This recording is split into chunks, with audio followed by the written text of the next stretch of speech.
We're back. The West Coast bias is back. I'd love to say we're both back all in one piece, but that is not true. You're all banged up from jiu-jitsu. I'm dealing with all sorts of health issues. Well, I was worried that you were dying. No one has worse health luck for yourself. Like, I believe my family. There's a room in the ER that's the Nemec family. It's bad. Yeah, it's every time I talk to you, there's some sort of awful thing.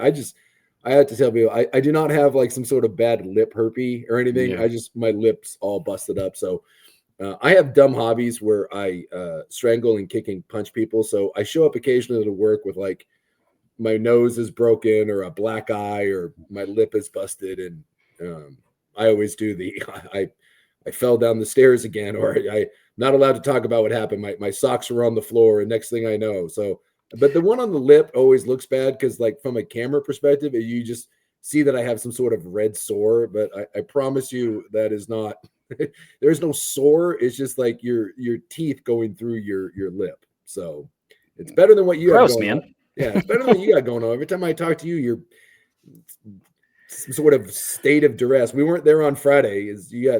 Who knows what you have going on over there. We still don't know. We still don't know what's wrong. So that's exciting. But hey, you make jokes about it. In all seriousness, like it has been an absolutely like horrific 3 or 4 years for my family. Like we've had real like cancer and deaths, and it's been joke. It's not literally just ER. It's been like so-and-so got diagnosed with stage 4 cancer out of nowhere. And I probably made a joke about it. You did for sure. Yeah, you did. I just have I made a joke. We can't say what it was, but I joked about what was the cause of your illness when we came on off the air. I too, unfortunately, I've been through a lot in my life, and I just have a dark sense of humor. It's my way of coping. It's your cope, man. Once you've been through stuff, like not to get real dark, just honestly, this is just part of life. Like my brother died when I was a kid, my older brother. Right. And you go through something like that. And then when people are like, my goldfish died, you're like, dude, who cares? You know, like grow up. There's real stuff. There's real stuff. Yeah. And my family, unfortunately, has gone through some real stuff. I am concerned. I'll be honest. Your lip, black eyes, all that stuff. I'm concerned you live a secret Mark Sanchez life. It's possible. And you are like getting into random fights in the streets and then be like, I'm into jiu-jitsu. It's like there's this secret world where you're just beating the hell out of people in Vancouver. It's possible. Or I just have a very angry Asian partner. It's that's possible too. My better half is my Japanese hat. Shout out. I have a little Japanese fireball that lives with me, and she is you'll catch those hands. And so she gets so mad at me because I get very vague with any sort of facial injury that I have. I'm like, who's to say why that occurred? I may insinuate that it's possibly her fault, and she gets so pissed. The best part is, if I insinuate that, guess what she does? No, don't say that. Don't say that on the pod. You can't say that in the first few minutes on the pod because then we get algorithm. She starts getting all fired up, and I'm like, no. Okay, there we go. So careful. You can't joke about DV, man. We're like 5 minutes into this thing. Dude, my gal is a tiny Asian woman, and I don't have to worry about that. I think I'm safe at home. If she ever ends up hurting me, then there's real problems I've got beyond a busted lip or a black eye. Fair enough. It was an interesting early part of the Saturday. I think for college football, I thought the evening games were very ho-hum, but man, there was a slate there right at 12. Oh, I had like 6 games going. I couldn't keep track of everything. Texas loses. Penn State loses. We'll get to that. Oregon State loses. Washington looks like they're going to lose. They're down 3 scores late in the third. I got trolled on social media that I thought Washington was good. They come back and win that game. It was really hard in that stretch to see everything. I legitimately had to go back and kind of spend the rest of my Saturday going back to try to understand what all took place. I think I'd like to start with the Huskies, though. Yeah. This team has struggled to win on the road in Big Ten play. They have a lot of dynamism in their offense. I mean, quarterback, running back, wide receivers, as dynamic as it gets. We talked about coming into the season, the issue was the trenches, and then their best offensive lineman, arguably their best defensive lineman, and their best corner were hurt, and it was announced before the game. and you go, this is going to be a real test. This Maryland team is better than we thought. Early in the preview of the season, we said this Maryland team's not any good. They're better than not good. They're not outstanding, but they're a good team. They'll have a winning record and make a bowl game. And these are games, frankly, that when you're a good team, you start to learn how to win. You don't play your best game. You get behind early, and you just kind of find a way. And I was really encouraged with the growth of the program. I think you look back at this game, if you're a Washington fan, you'll look back and say, oh, yeah, this is when we face some adversity. And the next time you're down 10-3, that feels like nothing. When you're down 13-3, that feels like nothing because you already did it. You already checked the box. I thought that was a massive win culturally. That was a massive win, obviously, on the schedule for a Washington team that potentially still has some big things in play for this season. Yeah. I looked at that when I was watching it, and it just – we know that going on the road, like that's we make a lot of it now in the Big Ten, but you saw it with Penn State going on the road to UCLA. Like those trips can be challenging, right? When you go on the road, it's a little bit of an early kick, and Maryland's got some momentum, and it's weird, funky things happen on the road. And Washington is not. I think what we know is Washington is a young team, and I don't think Washington's quite ready.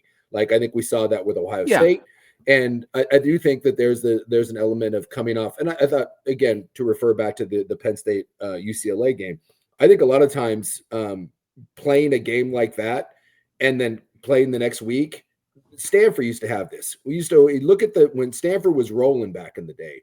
Look at the teams that played Stanford or that played after Stanford.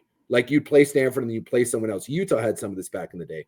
It'll get you twice. I remember, when we would play, at BYU, we were a good team, but we didn't have a lot of the depth pieces. And so when we would play in Alabama, when we played the University of Washington, we played Notre Dame, we played Florida State, that next week, I felt it differently.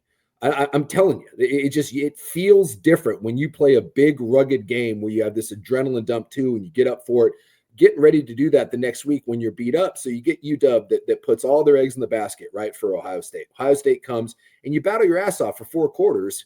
And that's a 7-point game, or I guess it was an 8-point game. It was a 1-score game in the 4th quarter, and then it kind of gets away from you, and you get beat up in that, and your best O lineman's hurt, and your best D lineman's hurt, and now you got to, 6 days later, you're on an airplane, and you're flying across the country, 3 time zones, and you're in Maryland, and the next thing you know, man, you find yourself in this kind of slugging, just kind of malaise. It's a real thing, and I was concerned. I was sitting there for watching basically 9 quarters of football, and UW has put up 3 points. And I thought Damon Williams looked terrible. I mean, there were plays to be made in that Maryland game. The interception that he threw at the beginning was awful. It just was a bad ball. He had about 3 others where he looked like Arch Manning. And then you saw him in the pocket, and his one big – and I love Damon Williams, and I think Damon Williams is going to be a star. I really do.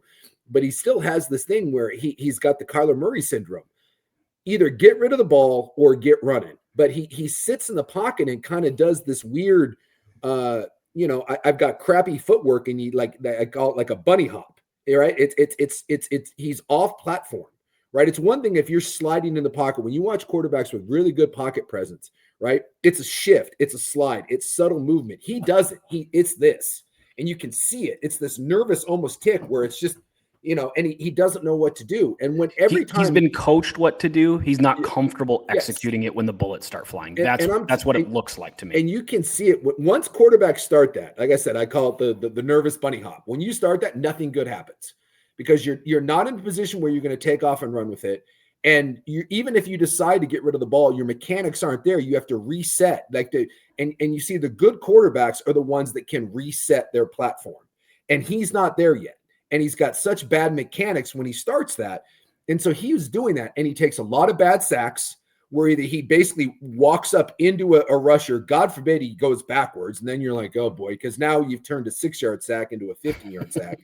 And it was just one of those. And why is Jonah Coleman only getting 6 carries in the first half? It makes no sense to me. Like you have one of the best running backs in football. And this is the second week in a row where it feels like Jed Fish has been like, well, we're not going to do this. It just their offense top to bottom in that first half made 0 sense to me whatsoever. Bad quarterback play, refusal to get the run game going. And then, we're seeing this again in the NFL. Look at what the Chargers offense looks like. When you lose 1 or 2 of your best O linemen, it really does make a difference. And without Carver Willis in there, the left side of that line, and by the way, John Mills, their left guard, their freshman, he got hurt. And they brought in the tackle that played last year. Was it McCree? And then the champ, the freshman, who I can't pronounce his name. I'm sorry. I'm just terrible at Polynesian names. But they brought in the other freshman. Oh, my God. Like, their O-line, it was rough. In fact, one of the things that may have saved him is both of the – Maryland, by the way, had some freshman D linemen that were hunting. Those guys were coming at it, and both those guys. They've emphasized that in recruiting, and they've got the number one recruit in the nation coming in for next year, Zion Ely. They've spent their money, their NIL, in the trenches, and it shows. So when those two guys ended up getting chipped up I think that helped UW a little bit. But I think when you look at the injuries, UW does not have the depth pieces, and I thought this was a gutsy win. I'm still pretty bullish on Washington. It did concern me that you've had 2 weeks in a row where the offense kind of looked like this, but the fact that you were able, and by the way, how about this? How about the fact that your defense bowed its back? This coming into the season, we all said, hey, it's Washington's offense that's going to carry it. This is 2 weeks in a row that the defense has played pretty damn well. The defense only gave up 7 points in the second half. They kept you around in the first half when you were putting up, zeros. Mm-hmm. And they kept you in this game. And by the way, that's without your best defensive linemen, without your best corner. So I think it's kind of a gutsy, grinded out win. And maybe I'll recalibrate and say right now, I'm not certain that Washington is where I hope they would be, but there's still a lot of winnable games on the schedule. Mm-hmm. And if they keep getting better and they can get some injury help, you got to get Carver Willis back. You need John Mills not to be hurt. You got to get Takario Davis back. I don't know. Durfee's might be a little more long-term, who's their stud edge rusher. So you're gonna need some health luck because it's just not deep. Anytime we're rebuilding a team, the depth is always going to be the last thing to come. I think now you're seeing that with Oregon. Finally, that Oregon looks like a team that's as deep as some of these other really, really elite teams. And if Washington can do that, I still think Washington has a chance to be a 9-win team and playing Oregon at the end of the year for a game that means something. I really do. Because you look at Rutgers, I don't think Michigan is very good. Wisconsin, Purdue, UCLA, well, maybe UCLA. But I still think there's a chance that Washington can get to that last game of the year against Oregon with 2 losses. And if they're sitting there as a 2-loss team and that final game with Oregon coming into to Husky Stadium, I still think there's a chance that this ends up being a meaningful game. And if you lose that, you lose it. I don't think anyone expected UW to be a playoff team or anything like that. But I feel like there's some positive trajectory. You just got to you can't have these stretches where your offense just disappears. And I also too, I wish, I don't know if you've seen any of this, but the whole Jed Fish wife not living in Seattle thing, I think that's weird.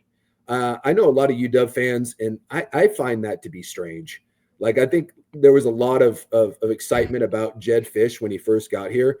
And I think there's a lot of trepidation from UW fan. And it's funny because it's just, it's 2 games where the offense doesn't look that good. But all of a sudden you're getting the Jed Fish's wife is posting stuff on Instagram down in Arizona, and she doesn't live with them full time. And I don't know, I'm just not certain that UW fan quite has the faith that Fish is the long-term answer. You don't think Jed Fish, checks notes, is a lifer at Washington? Is it really? I'm floored by that. So it's a weird, Washington's in a weird space right now. I don't know. Like I said, I was bullish on them. I'm not ready to punt on that, but it's just talking to some people up there that cover the team, talking to some of the people that are close to that program. And I do have some connections up there. It feels, how do we say? Unsettled. It feels unsettled that they think this could be a good year, but that it's just not like when you have the guy, right? Even if it's not like end all to be all, you feel like you've got the guy. And Fish was kind of I'm not gonna say it was a panic tire, but you kind of had to, right? DeBoer left you in a tough spot. And it was kind of one of those, he came with the added bonus of being at a school that they thought they could poach. Let's call a spade a spade. Yes. Arizona was preseason top 15 in the spring that year, and they thought we can reload with Noah Fafita, Tetero McMillan, Jonah Coleman, and Jacob Manu, the linebacker, all those guys. That's what they hoped. That's what they thought. And looking back on it, I mean, obviously, it's not a bad hire, and I think again, Fish has done a solid job. And again, we'll see the rest of this goes. It doesn't and that's why I brought up the wife thing. And maybe that's a weird thing. Like I don't want to get into someone's a little bit of DV mentioned earlier in the pod. Now we've got a wife living in a different place. You are analyzing some relationships, man. It is a little weird, right? So the optics of it are not good. And if I were Jed Fish, and I were staying in Seattle, and I thought really truly within my family, hey guys, this might be the 10-year, 15-year, 20-year job. Yeah, my wife would move with me, right? Well, and she went and then claimed that, and she moved back and it claimed it's because of the kids and all that in high school. And I get all that stuff, but it's weird. It's weird. It's not setting your hooks in Seattle. I mean, that's fair to say. Like Dan Lanning with his family, and not to switch everything to Dan Lanning, but Dan Lanning does show all the signs of a coach who wants to stay at Oregon. Yeah. His kids are very involved in the community in terms of they're in school and I think they're in sports and doing all that stuff. Yeah. They feel like an Oregon family. They're part of things. And so if your family's not, and you have the reputation of jumping around, and there are some jobs sitting there maybe potentially that people think, hey, this would be a good landing spot for you. Yeah. It is weird when your wife lives hundreds of miles away. It's a weird look. Well, I have a couple of people I know that are I don't know if you want to call them boosters, but it's they're involved in that program. And when you're in the middle, and a couple of these went out to that Maryland game, right? Like this was like, hey, we've never been to Maryland, and like they traveled, they try to see every Big Ten stadium. So when you're on the road at Maryland and you're in the middle of whatever the hell that was in the first half, and it's funny because they come back and they win and everything's fine, right?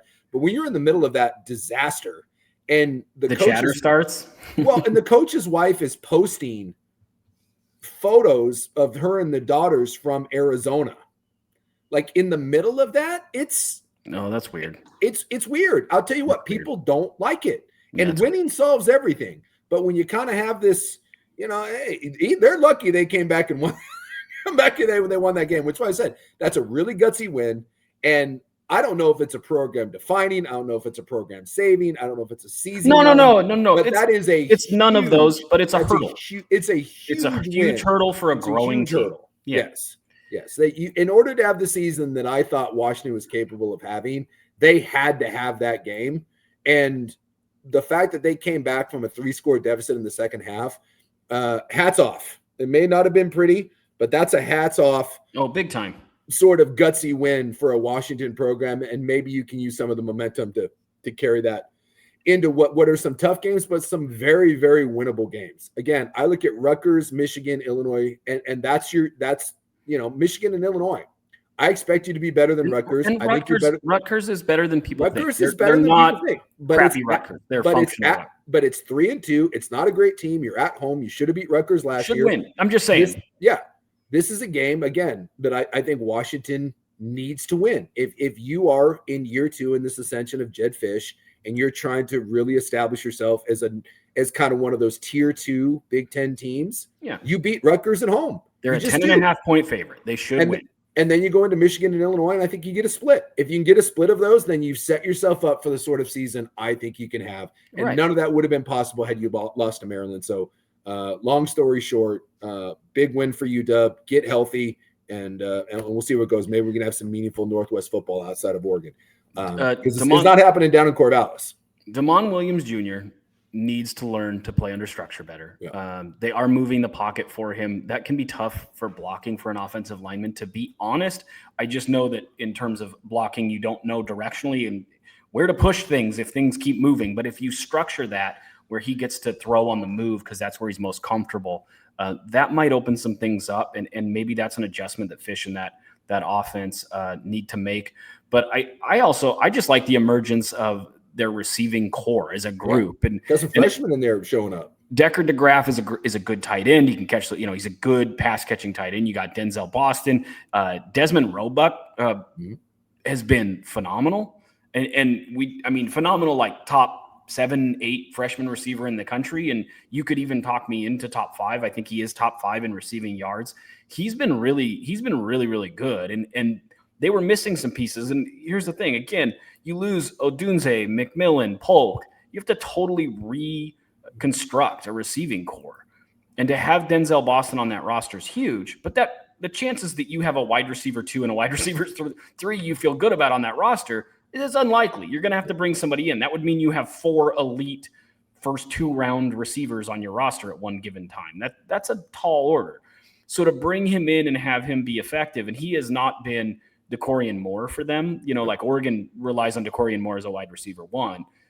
But you could project him to a future of being a big-time wide receiver 1. He's already a very, very difficult player to cover and makes big plays consistently. I've been really impressed with him. Trench is just got to be more consistent. But again, we knew that coming into the year. And the fan that trolled me that kind of hit the DMs and was like, you said this team was really good. And for me, like, I expected them to have ups and downs. I just thought they could get to the Oregon game with 2 or 3 losses. And if you beat Oregon, and I don't think they will, I think Oregon will be a 2-3 touchdown, 2.5 touchdown favorite, something like that. And I think Oregon probably rolls. I think they probably do. That being said, if you do get to that game with 2 losses, you enter that game with a lot on the line, even if you're the huge underdog. And you can say, well, Oregon State and Oregon have played in Civil Wars at the end of the year where there was a lot on the line for Oregon State too.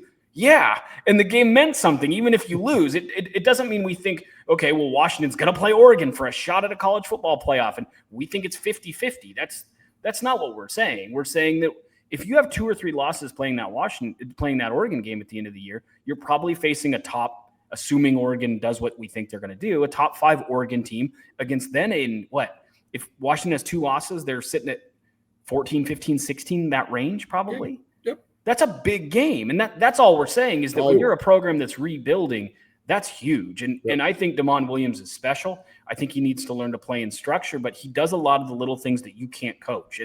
And because he does so many things with his legs, because he can make some of those throws that blow you away, you can project him forward to being really, really special. And that was the scouting report on him coming out of high school, that he had some Kyler Murray in him, and maybe more than people thought. And sure enough, and especially for people down in that area, I know he's an Arizona prospect. He went to Basha. Kyler Murray, I think, went to Allen, which is in Texas. Kyler Murray had the best high school career ever. Like, his stats are absolutely insane. I think he played all 4 years. He might have played 3. But just the running yards he accumulated, the passing yards, that's a real lofty thing down there. So it's like kind of comparing a big-bodied running back and saying, like, he could be Derrick Henry. You go, whoa, chill out. Like, that's a generational thing. So people were real hesitant to pin that on him in high school, but I think we're seeing it in more than just flashes. I think we're seeing it in stretches at this point. And I'm really excited about where this Washington program is headed. I hope Fish stays around. It's very important to understand that Fish and his crew recruited Damon Williams to Arizona. Then they brought him with them to Washington. If they were to leave, would they still have the power to bring him another stop? When hiring a coach, that's part of it, right? You go into an interview process now and you say, I know exactly how much this player is getting. I can get him, but I need an extra 200. So if he goes for making up numbers for any player, the player is a $1.5 million player and he's really important, like Heisman finalist, Heisman candidate important. When you interview for the job and they're like, hey, we're gonna hire you, part of the coach is gonna say, I need 2 to go get that player. And I can get him for you, but I need 2. So that's the scary thing. You need Fish to stay around. I didn't realize she had tweeted during the game or posted photos during the game. I don't know if it was I just thought she lived in a different spot. Yeah, and I don't know. I mean, I don't obviously follow her on Instagram, so it may have been same day, it may have been the same weekend. I just heard from 2 people that in the midst of that game, and it's kind of one of those things because when wives are looking at coaches' wives' Instagram, I don't think it's a great optic when things are popping up on Arizona when you're 3,000 miles away. It means there's chatter. It means within the circles, there's chatter. That's all. Were those being posted during the game? I don't know. Were they posted on the weekend and did people see them while that was going down? It's a good thing they made that comeback win because I'm not certain that Fish is I'm not certain that he has ingrained himself with UW fans just yet. I don't think he has yet. Washington, by the way, did a phenomenal job in that second half in third down. They were giving up seemingly every third down in that first half. Yep. And I think Maryland ended sub 50% on third. It was like 9 of 12 or something at one point. So to finish the way they did was really impressive. The polar opposite of finishing well is your Oregon State Beavers, who dropped to 0-6 with a loss to Appalachian State. To be fair, they didn't start well either. So they didn't start well, nor did they finish well. So it's a nice bookend shit sandwich. I don't know where to go with this. I mean, it's a pointless thing to even talk about. They got behind, and I don't mean the game. I don't mean Oregon State. I mean the game itself. It's pointless to talk about. Like, they have to make sweeping changes. They fell behind 17-0. They were clearly the more talented team. Yep. So they came all the way back like they would, because they're much better. Yep. They had it 2nd and goal at the 1-yard line late in the game to win it. They ran the same play 3 times in a row, and it was a play that you can only really run once, because the misdirection of the quarterback going in motion and then a direct shotgun snap to your running back, the motion of the quarterback is supposed to get people to hesitate and maybe flare out, which gives you some opening. So if you run it 3 times in a row, that motion no longer has any meaning. Motion is important. Look at what happened with Penn State against Oregon. When their jet motion started to get Oregon's linebacker to have to kind of hesitate, that opened things up. If you run the same thing over and over and you never hand off to the jet motion, or there's no threat of the motion man, everyone can stay home. So everyone just stayed home and they didn't get it. Then they got the ball back because App State got a safety, and they faced 2nd and 1 and they couldn't get it. They ended up getting it on 4th down on kind of some semi-questionable defensive pass interference. Yeah. At the very least, they weren't going to get it by actually moving the ball the yard. They needed an official flag. So 6 attempts to gain a yard in the last 2 minutes to potentially win the game. They didn't actually ever gain the yard, but they did get a penalty. They end up losing. Malik Murphy plays 500 in the end zone on 3rd down, and just literally, I very rarely have I ever seen something like that. He did it earlier in the game too, and it ended up working out. There were 2 times in that game he just played 500 and literally just threw the ball up in the air. It was insane. It's incredible. And to do it in the end zone, like, what are we doing? So Parker Fleming has a stat. He's on Twitter, StatsOWar, @StatsOWar, that looks at your how bad did you really get beat. It's your net success rate compared to the final score. So here's his description. All net success rate does is strip out noise and present a view of how teams actually played, minus special teams, explosives, turnovers, etc. Now, not every explosive is just taken out, but just the random 80-yarder, if you're not a team that has had big chunk plays, it kind of strips that. Oregon State has had a negative net success rating and been the worst in the nation back-to-back weeks, meaning when their opponent has had the worst, meaning their opponent, Houston and App State, both picked up wins with the worst net success rating in the country, back-to-back weeks. Meaning when Oregon State plays somebody, they are beating them on the field minus the noise. And that's how he describes it, the noise. And we know that. That's special teams, that's stupid penalties, that's stupid turnovers that have no business happening. It's playing 500 with the football. You take out the noise, and Oregon State's the better team. I saw another stat that in Bray's time, he's only not had a better recruiting rating, I think, in 5 of those games. Yet they have obviously a terrible losing. He's more talented. His teams are more talented week in, week out. And they're playing better on the field minus all the little things. But when all the little things go wrong, this is what happens. Scott Barnes announced over the weekend that they had finally fired the special teams coordinator, Jamie Christensen. That should have happened a month ago. He's acting like that means they're doing anything. They're at a point, Suke, I don't feel bad saying it. Bray's got to go. That staff's got to go.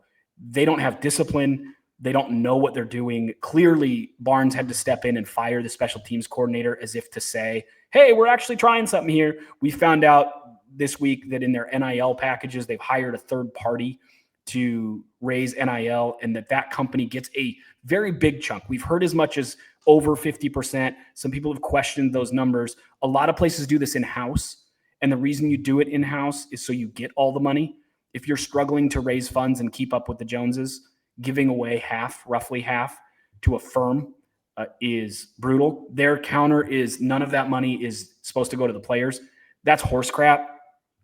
If you're raising and fundraising money to pay NIL deals, and the company that collects the money takes the money before you agree to the deals or after you agree to the deals, it's still the same thing. There's a pool of money that they've raised for players, and they take half of it and then negotiate from there versus we negotiate and then take half.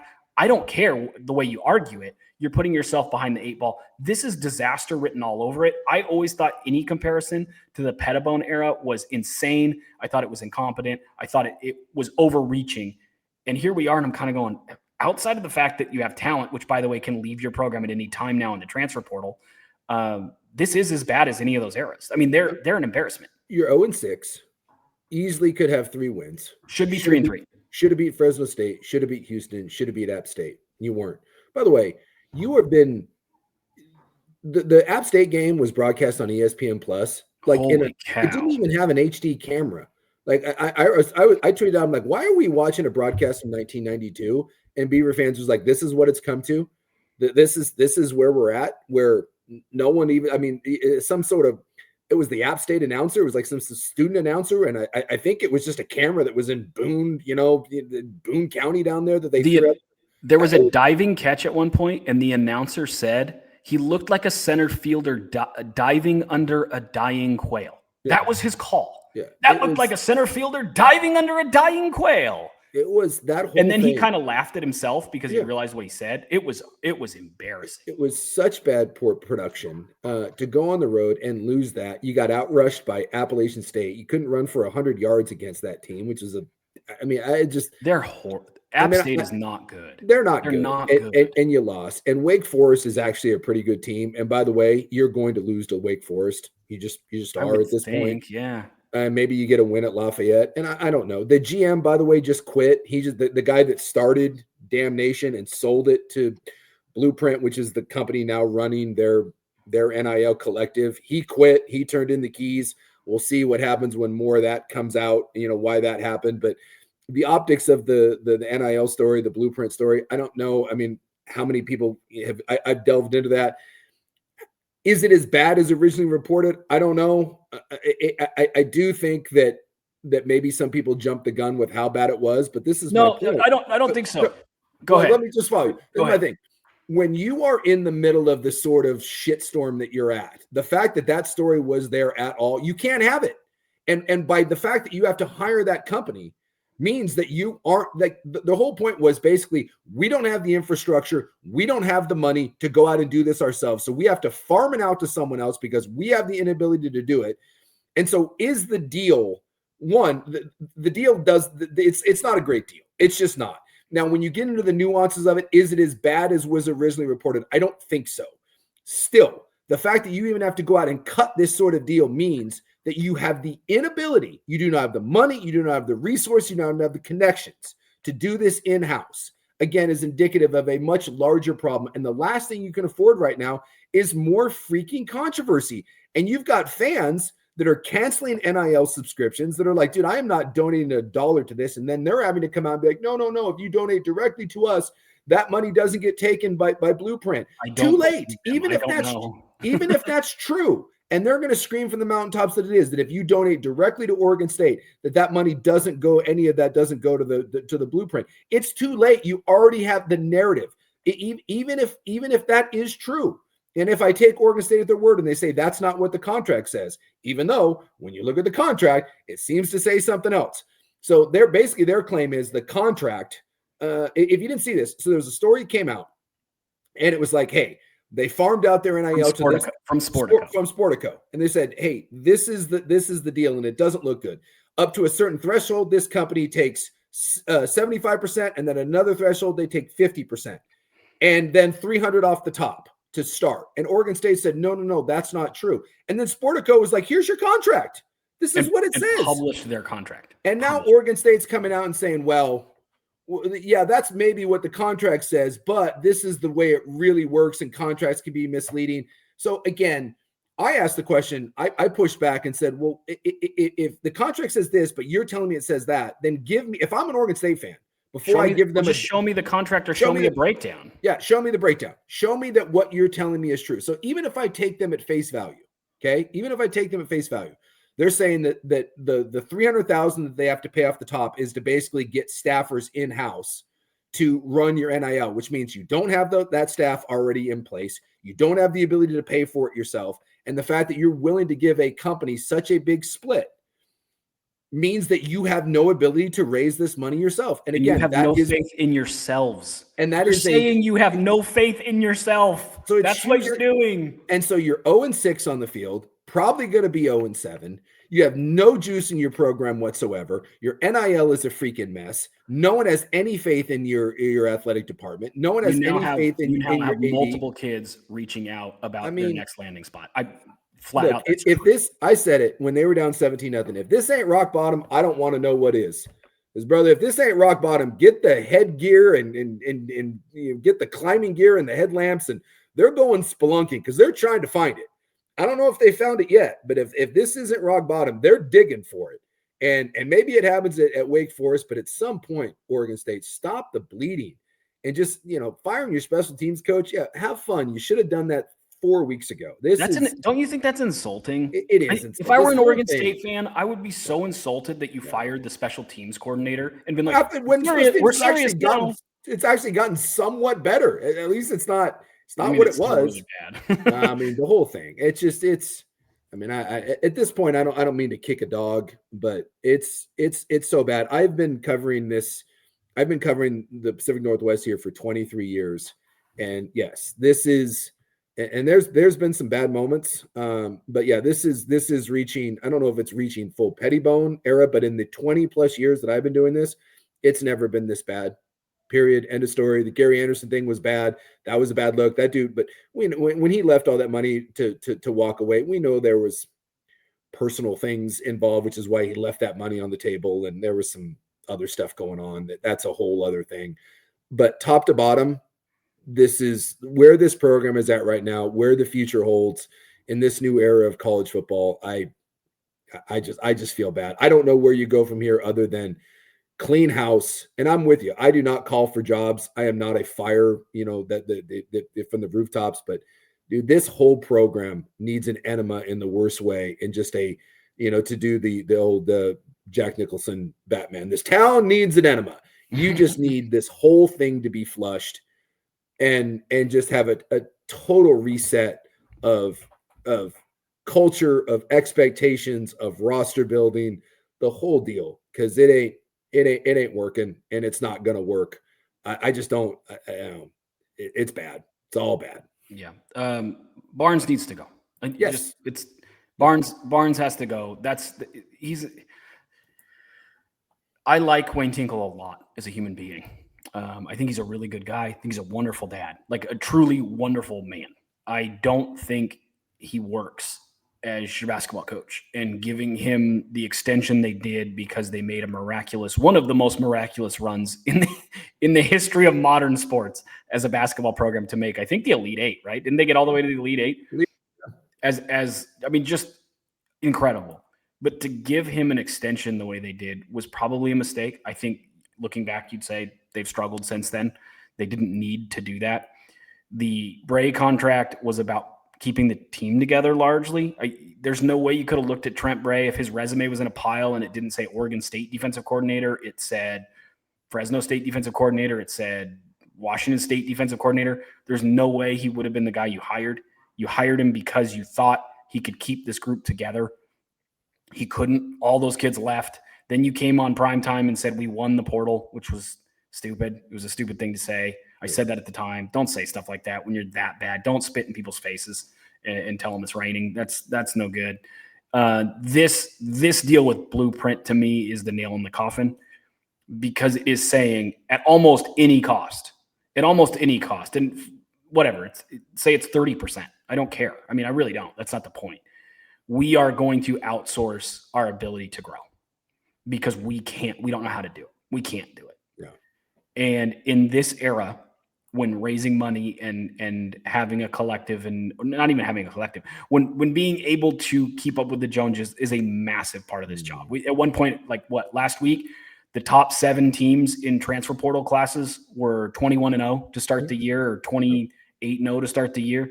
you have to land key transfers. And I think throwing all the money they did, and this is what annoys me, that Oregon State, even people who are pro Oregon or anti-Oregon State right now will go, well, the money we gave to Malik Murphy was only set to go to Malik Murphy. That money couldn't have been if not for Malik Murphy. Then have some freaking vision. For the love of God, really? The only way that you could get that 1.5 is if you gave it to one player who, if anybody would have sat down with the people donating, would have said, hey, he's wildly uneven in his play and makes really incredibly bad mistakes. When they got him, I said, yes, the high end is really good. The low end is really, really bad. And he needs to be more consistent because he makes too many big-time bad plays every game. And Oregon State fans like, you're such a hater. Why don't you say Dante Moore needs to be more consistent? Because Dante Moore's issue wasn't consistency. Malik Murphy's is, except now he's consistently just bad. But there's no vision within that program. There's no leadership. Someone needed to say, to hell with getting a Malik Murphy, because if we can't protect him, he'll lean into the bad. He'll throw those 500 balls. His whole thing is protection. So let's raise that 1.5. Have the person that can do that. And then let's give it to $300,000 for a left guard, $300,000 for a CB2, $200,000 for a safety. Do you know how much better they'd look? Do you know how much better they'd look if they'd have just gotten any quarterback? Because Malik Murphy makes too many costly mistakes. What if you'd have gotten 7 players? And by the way, I know that you can get pretty good players for $100,000, $200,000 a year. You can. Trent Walker, their superstar, $250,000 a year. What if you broke up that money and went and got 6 dudes that were Trent Walker good? He's their best player by far, their receiver. What if you'd have done that? That was the going rate. Yep. What if you'd have done that and then had anybody at quarterback? You'd be better off because your issue is depth and lack of talent across the board. When you get to like your 7th, 8th, 9th, 10th starter, you could have elevated all that. There's just a lack of vision across everything. It's collective. It's AD. It's coaching staff. It's embarrassing. And I've been saying this for a long time. You can't recruit like this and stay in the Power 5. You can't keep doing some of the things they're doing where they invite 4-star recruits and they make it their big weekend and they forget their media passes. And the kids are locked outside because you're in the locker room and you've turned off your phone or you're not answering your phone. And so kids are locked out. And they drove to Corvallis to go to your game, 4-star recruits, your big weekend, and they're locked out. That can't happen. Now, that happened under Gary Anderson. I want to be clear. But that kind of stuff has been going on with this athletic department for such a long time. And you can say, well, it's a new coaching staff. Yes, but some of that is on your athletic department, setting up visits, getting things ready. Your coaches can't do all that. You need a support staff. And if your support staff is consistently lacking across multiple sports, you're failing. They're failing. Get it figured out. It's so disappointing. It's so frustrating. I know kids at that program. I really like a lot of kids at that program, including Trent Walker. When he was a walk-on, I wrote that he was one of the most slept-on kids in the entire Northwest. I love Trent Walker. I think one of the last times I went to a game that wasn't like state title game where I was on the call was a Beaverton game to go watch Trent Walker. That's true. My recent jobs, I've all been doing national stuff, so I don't go to many games on Friday nights anymore. But I went to a Beaverton game to watch Trent Walker in person because I was so excited about him. It's really frustrating. I'll leave it there because otherwise I'm just rambling. I'm frustrated. I think we're all frustrated. There's just so many issues that they could clean up, and it's not the special teams coordinator. It's not just the special teams coordinator. Texas loses, is out of the top 25. Clemson is, I believe, out of the top 25, right? And Penn State. Oh, yeah. And Penn State loses to UCLA, and now people are saying, how good is Oregon really? I have a problem with that. I have a big problem with that. But first, you've said all along that watching Penn State, and you made a big point throughout. I mean, a podcast hasn't been going on that long. Started a few weeks before the season. And in that, I think in that very first podcast, you said, I want to watch because we'll learn more about Oregon when they play Penn State than anybody else. And then you watched all the Penn State games, which admittedly I watched pieces of. I didn't watch all Penn State. You watched all of Penn State. What did I say? And going into that game, you said, Oregon's going to win. Penn State is not that good. Their offense is disjointed, and they can't really figure out who they are despite having all these guys back. Yep. And I kind of went, I don't know. You were right. What did you see that other people were missing with this Penn State team? Because clearly, even if this Oregon State or this UCLA loss is a hangover from the Oregon game and losing that game, there's still clearly some problems on both sides of the ball. Yeah, when I watched Penn State in those first 3 games, they didn't play anyone. I'll go back. It was Florida International, Villanova was in there, and I got to find out who the other one was again off the top of my head. Keep talking. I'll look it up. Yeah.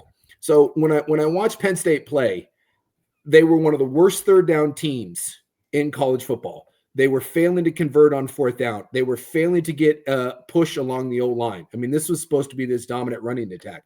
Neither one of those backs, and those are both NFL backs, right? Neither one of them were having explosive plays. Everything was a grind out. Drew Aller looked like a freshman. Remember I talked about poor pocket presence, right? Bad mechanics, tapping of the football, off-platform inaccurate throws. Dude, there's a highlight tape. Someone made it going into the Oregon game of Drew Aller misses in those games, Nevada, Florida International, and Villanova, which when you look at them, 46-11, 34-0, 52-6, you say, oh, Penn State's rolling. No. Yeah, they wore those teams out because they were just better than they were. And Penn State's defense is so athletic and good. And by the way, I think that was the case. If I want to look at that UCLA game, I think that one, the defense got beat up a little bit, but I think that was an Oregon hangover. But the Penn State problems on offense, they've been there all year. And with the exception of the one pass over the top that Aller had against Oregon, the Penn State offense did nothing. If they don't hit that one pass, they probably roll over and die because Oregon goes down and scores, goes up 3 scores, and it's done. I'm telling you, watch it. There's no continuity in their passing game. Every year they go out and they get these receivers, and they went out and got Pena, the kid from Syracuse, was one of the best receivers in college football. Watch, he has zero chemistry, none. I don't even know. Cole Nickey is supposed to be one of these most creative play callers, this guy that came from Kansas. And when I watch that Penn State offense, I don't know what they're trying to be. I really don't. Do they want to be a power run team? Do they want to spread you out and go 3 wide? Do they want to get creative with some of the jet motion stuff? I just think when I look at it, it's an offense, believe it or not, that I feel has no confidence in their quarterback. When I watch sometimes rookies play in the NFL, you can tell offenses, the Falcons do this a little bit with Penix, where they're like, dude, we are just going to protect him and we are going to do this much because we don't feel like we can give him anything. Penn State's been doing this for years. It isn't until they get down. And by the way, what happened against UCLA? What happened when they got down big? They finally opened up the offense. Mm-hmm. I swear to God. They did it against Oregon too. That's what they do. And then they're more effective. I don't get it. Because I feel like they walk into there with a pucker factor of like 12. And they feel like they can just push you off the ball. And they have not been able to. This run game, which was non-existent against Oregon, not at all. And I think Oregon's got a good front. But let's not act like Oregon's defensive front is like the 85 Bears here or anything. And so, like, at times, it's maddening when you watch Penn State play, and they just is no semblance to themselves top to bottom. And I do think it's an identity thing. I think there's no chemistry in their passing game. And when teams aren't scared of your ability to throw, they load the box against you. And this O-line is not able to just shove people out of the way. And it wasn't until with Oregon they got creative on some of the looks and created some blocking angles that they actually opened up some running lanes for them. So. Yeah. I know this is weird, but if you just look at Penn State and you didn't say that they were Penn State and going into the year and you just watch them, that is not a good football team right now. They have played basically one good quarter of football against meaningful competition, and that was Oregon. And like I said, when that game was over, I said if those two teams played on a neutral field, Oregon wins 9 of those games. And yeah, you said Oregon would win 8 or 9 times out of 10. Yep. Yeah. And look, Penn State isn't as bad. I mean, they're not giving up 42 points to UCLA. I think a lot of that was hangover. And Tony Rojas, their stud linebacker went out. So there is definitely an element of that. But when I look at again, punt, downs, fumble, it's just this constant shooting yourself in the foot. And then all of a sudden you find yourself down and then you try to make this frantic comeback. They're not built to do that. And I guess I can give Penn State credit for trying to put together an effort. But I feel like with Penn State, this is what they do. They spin their tires for 2.5 quarters and then somehow get out of their little box. I wish they'd start games like this. But and then once they get going down the stretch, the offense actually looks halfway decent. And this time the defense just wasn't able to get a stop. at all. And maybe too, UCLA 0-4 fires everybody, and sometimes you get that bump, right? You get the hey, we're gonna bow our back and show that we're not as bad as people think we are. But to come out and UCLA goes touchdown, field goal, touchdown, touchdown, field goal, miss field goal, touchdown, touchdown, touchdown, downs. I mean, that was like, you can't give that up. You cannot give up 42 points. So Penn State, look, you got a James Franklin problem. I think James Franklin's a good coach, but I mean, ultimately at this point, to me, I just look at James Franklin and I have no idea why anyone would have any faith in James Franklin. And this is dangerous because it can be the Bo Pelini thing. Bo Pelini never lost less than 9 games at Nebraska, and they fired him. And so, you do have to be careful, because you can win games with James Franklin. You can. But at this point, as many years into James Franklin as it is, I don't feel like James Franklin is building something at Penn State. I think James Franklin has built something at Penn State. Yeah, he's done building. and this is what it is. Yeah. And so if you're Penn State, if this is where you're at and you think that, this is where you want to be, and every handful of years you think, or maybe you go get a special player and he's the one that puts you over the top. I know you went out and tried to get Jim Knowles, and by the way, his defenses have taken a couple years to pop. This is another wing. It's a very complex defensive scheme, and everywhere he's been, it's taken a couple years before the defense really pops. Here we are with 42 points against UCLA. So maybe maybe they get a special quarterback that's coming up. Their best quarterback, by the way, is playing in Missouri right now. It's not Drew Aller.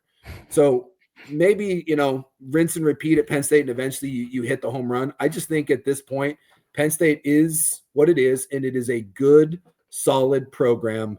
I do not think they're elite. I do not think they're a national title contender.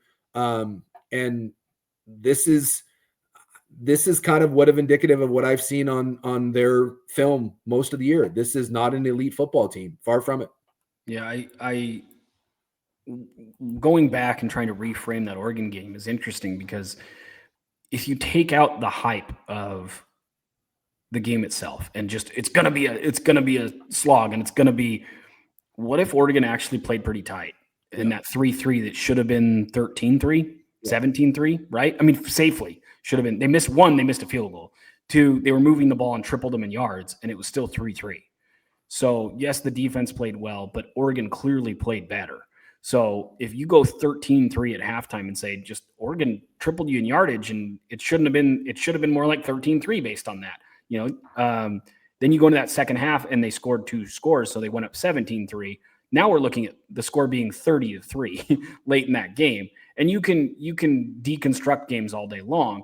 My point being, the score wasn't in terms of that net success rating. If we're talking about, it shouldn't have been 3-3. Oregon should have been ahead after that first half. They dominated Penn State. If you go there and say Oregon was actually like 3 or 4 scores better for most of that game, because they were, for 3 quarters, they were 2 scores better, and they left meat on the bone. Maybe this Penn State team is nowhere near as good as we thought. And does that worry you about Oregon? To me, I think you play who's in front of you. And when they went into that game, that was a wild environment. That's a good top 10 team that they're playing. That's a team that's coming off a bye. And so that all of those things make that a tough game for a team. Just like we gave Washington credit for coming back from 20-0. You play the situation you're given. And coming off a bye, whiteout game, top 10 team, that's a lot mentally for a team to clear. Maybe physically Penn State is not a top 10 team, but in terms of environment, in terms of difficult game on the schedule, that's as tough as it gets for Oregon. And I don't think you necessarily need to unwind that game and say, well, now it means Oregon's not very good because Penn State's not good. Penn State had a hangover game and lost a key player, and I don't think you can do that. No, and from a talent perspective, it's a top 15. I mean, look at recruiting rankings. Penn State, there's NFL bodies across it. So when I say Penn State's not elite, I don't believe they are. But it's like Florida. Florida's not elite either, but they got dudes. And every now and then, in a big environment, hostile conditions, they can jump up and they can bite you in the ass. Everything I've seen from Penn State has not looked the part of any elite team. Doesn't mean they're a bad team, but the idea that Penn State's going to come out now, someone's going to lay 42 on them every week. That's not. I don't believe that's the case. But I do believe that they do have bigger problems. And I think they're 22-ish, I think, in the coaches poll. I'll tell you what, 22 is a lot more indicative of where I think they're at than when they were 3. I said they're not the 3rd team in the country. I doubt they're the 22nd team, but somewhere in the teens, sure. I think that's probably pretty accurate for where Penn State is. And now let's see if you can get off the mat, right? You lost your Super Bowl against Oregon. You got embarrassed against UCLA, embarrassed. Now show some pride. We'll see where you're at. I mean, this is a big test here for James Franklin. They're used to losing big games. They're not used to losing to UCLA's. You got Northwestern, Iowa, which whatever. Although Iowa may be able to give you a test, but they got a stretch in Northwest Iowa. Hopefully those are kind of get well games, and then you got Ohio State and Indiana back to back. So time to man up. Is you have no more wiggle room. You've already lost your 2, one more, and thanks for coming. Bye. Season that was supposed to win the Big Ten and compete for a national title with the senior quarterback. There ain't no margin for error anymore, and you got Indiana and Ohio State coming. So we'll see where you're at, James Franklin.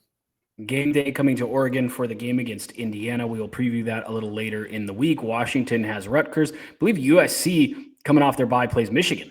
So It's kind of a test week this week for all of those teams.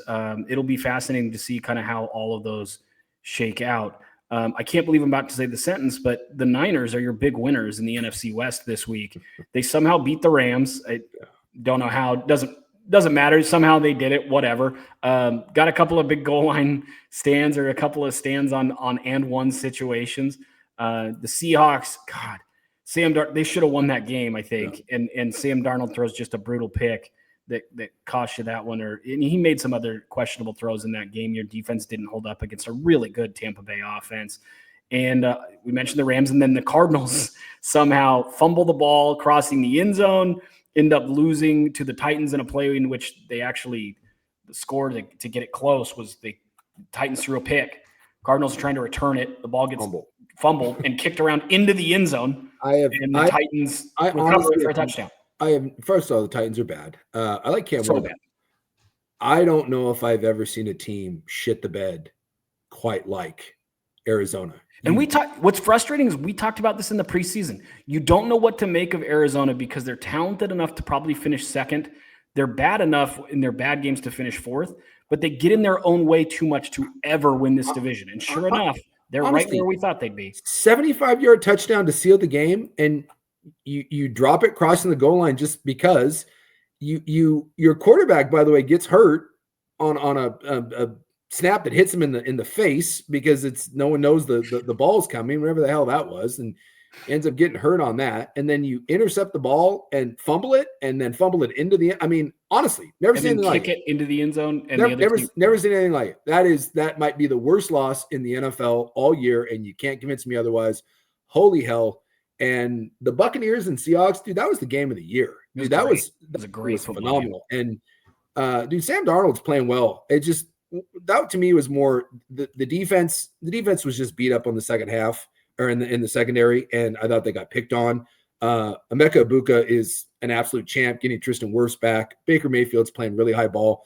I just love the fact we had Baker Mayfield and Sam Darnold, and they were swinging like top 5 quarterbacks, just throwing haymakers at each other. Just how we drew it up, just how we thought it would go. The one thing I'll say about Darnold, and you saw this last year at Minnesota, I think is one of the reasons why you moved on. And Darnold, by the way, is playing really, really good football right now.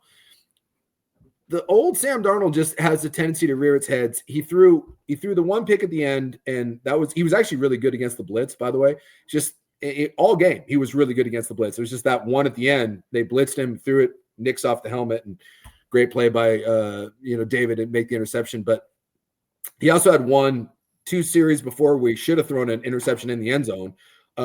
Defensive end came up the field, and I mean, Darnold literally throws it. I mean, it hits the guys in the hands. And you're like, oh my God. And then he had another pick that was called back due to I hate when illegal contact downfield on a play that doesn't have anything to do with the interception, and they call back. They call that, and that got called back. So he just has these moments where and he was so good. Even when he has these games where he's really, really good, he has these moments where you're just like, ah. But that's, it limits the ceiling, but the floor in Seattle has been raised. Yes, and he has proven. And look, this circumstances aren't the same, but because what Geno Smith's doing down with the Raiders, that whole thing, top to bottom, is just a mess. How Bill Belichick and Pete Carroll, hey, how's it going hiring the geriatric guys to resurrect bad programs? Good idea, huh? But watching Geno play and watching Sam Darnold, they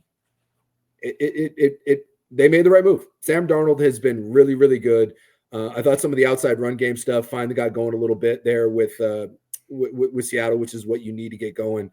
And I like it. That's a game you shouldn't have lost. But Seattle with a beat up defense that as it gets healthy on the back end, I think that obviously will get better.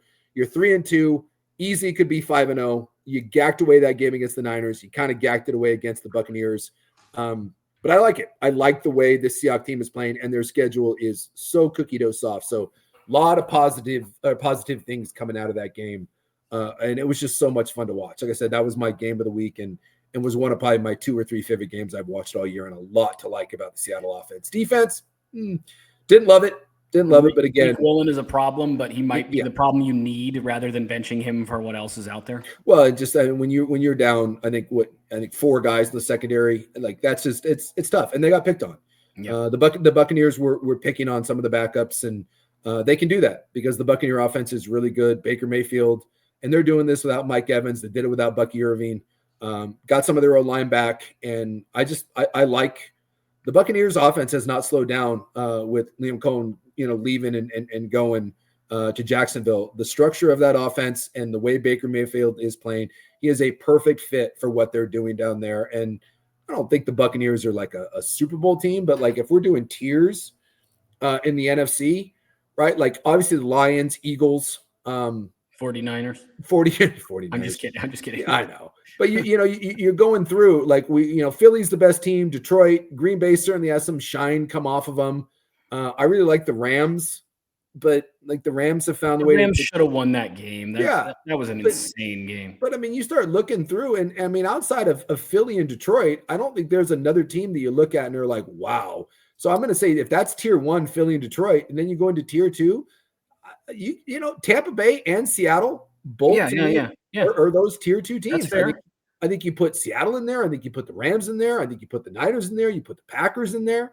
Probably put the Commies in there. And those are all kind of tier 2 teams. And it's wide. Even the tier 1, like with the Eagles are at times the least impressive tier 1 team. They just find ways. AJ Brown.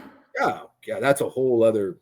Let me start. I could do an hour on why their offense makes no sense to me, but and here's the thing: like they lose that game. That's the one game they came out. Saquon Barkley ran the ball, I think 9 times, or no, he ran it like 6. I think he had 9 design runs all game, if I'm not mistaken. That was the game. Like 9 touches or something. It was crazy. That was the game they came out and were like, well, okay, all of our receivers are angry at us, so we're just going to throw the ball and refuse to run it, and we're going to try to make sure that like Devonta Smith and AJ Brown don't freak out. Saquon Barkley had 6 carries. 6. He ran the ball 6 times, and they lost. Meanwhile, you're out there, Smith got 8 grabs, Brown got 5. So I hope your receivers are happy. Meanwhile, you hung an L.